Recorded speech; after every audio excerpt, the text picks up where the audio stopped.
At this point, you've probably all heard about Facebook pulling a Google and creating Meta.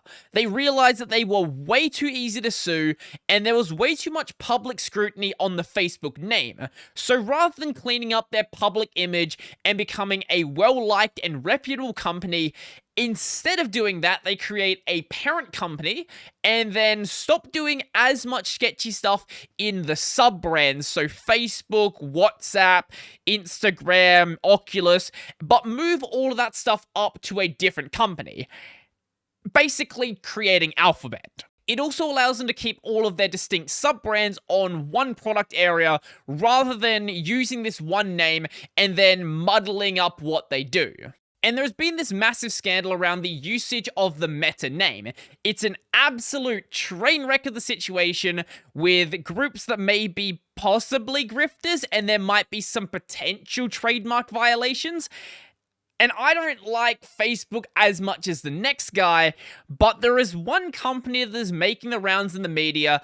I say company very loosely, and that is called MetaCompany. Now, the reason why I say company very loosely is because I'm not sure that MetaCompany actually exists. Now, you might be saying, Brodie, what the hell are you talking about? What do you mean this company may not exist? Well, in this public release, they say that Facebook stole their name, stole their livelihood, stole their business, and for the past 3 months, they have been contacted by Facebook lawyers hounding them to sell their name to them. Now, I have absolutely zero doubt that the owner of this domain was contacted by Facebook lawyers to sell them the domain. That's a very, very common practice. For example, with PayPal, with Facebook as it already stands, there's a reason why you can't go and buy, different variations of PayPal or Facebook. It's because if you have, a Facebook.xyz or something like that, it's much, much easier to fake a Facebook page than having some random other domain that has nothing to do with Facebook. Now, there is some very serious problems with their claim. So, firstly, down the bottom of this page here, they have their Twitter, Facebook, and Instagram links. Let's go to their Twitter, let's go to their Facebook, and let's go to their Instagram. So, their Twitter, it started a couple of days ago. This was their first post on November 2nd. It was created at the end of October. We have a Facebook. This was also created 1st of November. And the Instagram links to a dead page. So that's a fun one. Now, not having active social media, not having social media created, does not by itself mean the company isn't real. A company doesn't need to be on social media to be a legitimate company. That's entirely fair. Now, the next problem we have is this website. This is the website. This is all of it. This is the entire site. There are no links anywhere else. This image right here is just an image. It's not going to take you back to their homepage. Down the bottom here, these are links off-site, and this is an email address. Checking the page source, we'll see there is absolutely no links to any other pages. So this one page is the only page. So going to Web Archive, maybe in the past there were other pages. Maybe it was being used for something else. Well, no.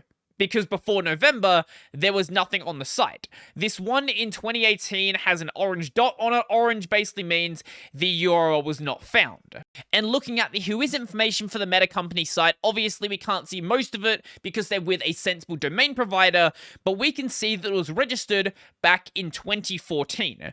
So from what we can see, this site has sat completely dormant for about 7 years, and it's not until Facebook says, hey, we're going to use the name Meta, do they decide to actually put a page here. Now, not having pages in the Wayback Machine does not mean the site wasn't being used. It may have been used as like an email domain, or it may have had pages that just couldn't be scraped, but it does seem kind of weird for a company that claims that they've had to delay their product launch.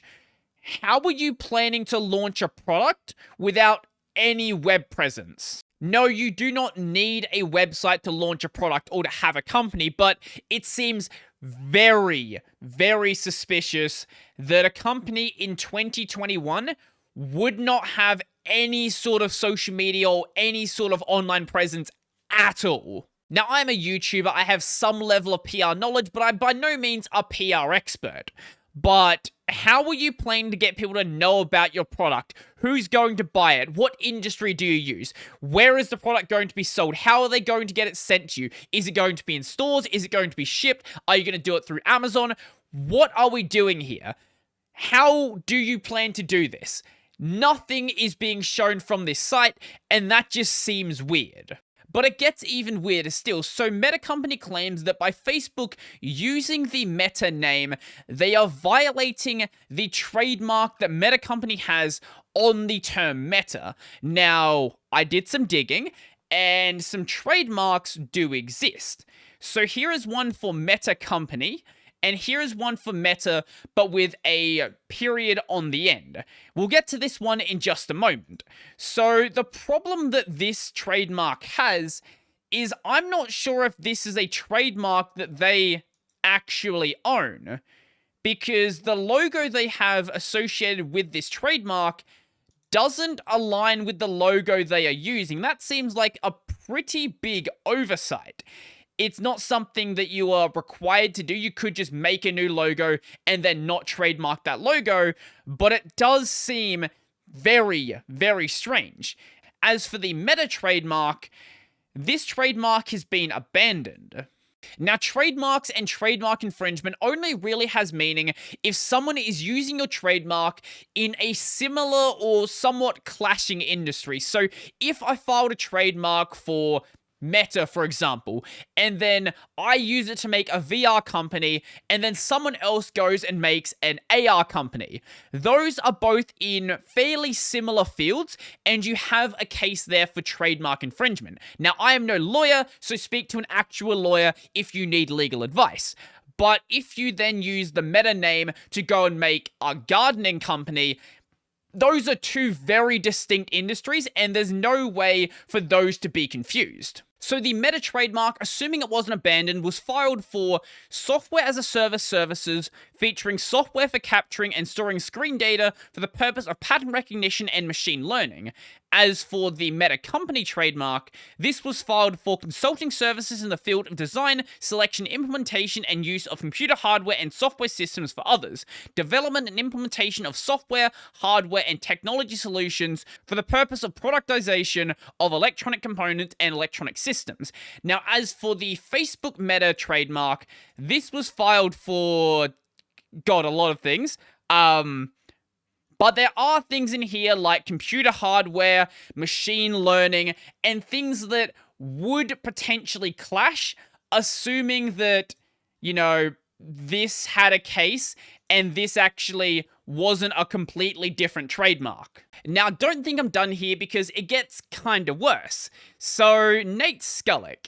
Now, usually, if you're a CEO of a company, you're going to have some online presence, maybe a LinkedIn or a Twitter. No, don't exist. There is a Facebook account. The Facebook account, this, not evidence, has a Doge picture, and was updated the same time as all of their other social media.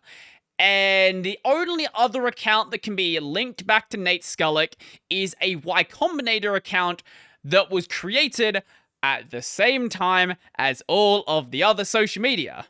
So am I saying that Nate Skulic is not a real name and is not a real person? No. But for the CEO of supposedly a tech company, it does seem pretty sus, doesn't it? Now, you can probably guess this, but there's no evidence of employees either. Now, not having employees does not mean you're not a business. I don't have employees. I am a sole trader, but it does seem weird if you're claiming you're doing a product launch not to have anyone supposedly linked to this company, even just contractors. Now, the other problem with the whole trademark thing is trademarks only have value if you actually defend them. You can't pick and choose, oh yeah, this person's allowed to use the trademark without any official licensing of it, and this person's not. You have to be consistent. You either have the trademark and you defend it, or you don't and you lose it. And I have not done a ton of digging on this, but I've found a bunch of companies that use the Meta name. This is Meta PCs. These guys actually do have a legitimate claim and are basically saying to Facebook, pay us $20 million and we'll let go of our Meta name. We also have this Meta Co-op. They are in a different industry, but the point I'm getting at here is there are other places that use the Meta name. There is Meta Inc. These guys, I don't know, do something, some sort of digital agency. There is Meta Material. This is some sort of like smart material company. They just straight up use the name Meta. And there is also Meta Cash, which I guess is like some sort of crypto cash thing or something. I'm not exactly sure what it is. Meta is a very common term, and trademarking a common term is very, very difficult. What I think has happened here is they held on to their Meta trademark. Let's just assume that the whole trademark thing is real and they did have a company called MetaCompany. What I think happened here is they've owned this for quite a while. They've owned this domain for 7 years and have sort of been waiting for someone to, you know, have enough money to come along and then they will sell it to them. But from what I can see, Facebook just doesn't care they exist. They're just going to go ahead and use the Meta name because that's just what they're going to do. Now, I could be completely wrong, and if you happen to be Nate Skulic or, you know, have some way to actually confirm this person is real and MetaCompany is a real thing that is working on a real product, then sure, I'm happy to be completely wrong, and all of this is just allegations. But I find it very strange that there is no evidence of a company existing online in 2021. That just does not seem like the way that any companies operate. Even if you are building some sort of product in secret, you're going to have some online presence if you're getting ready to launch it. So let me know your thoughts down below. Do you think that Meta is a good name? Do you think this Meta company has a legitimate claim? Do you think the other actual verifiable Meta companies have legitimate claims? Or if this is just going to be something that just gets steamrolled through court and nothing really gets done about it? And if you like this video and you want to support the channel and become one of these amazing people over here, please go check out my Patreon subscribers only Barrow Pay, linked in the description down below. I've got a podcast called Tech Over Tea, available basically anywhere. I've got a gaming channel called Brodie Robertson Plays, where I live stream twice a week, upload about 5 or so YouTube shorts, and this channel is also available over on Odyssey. That's going to be it for me, and I'm out.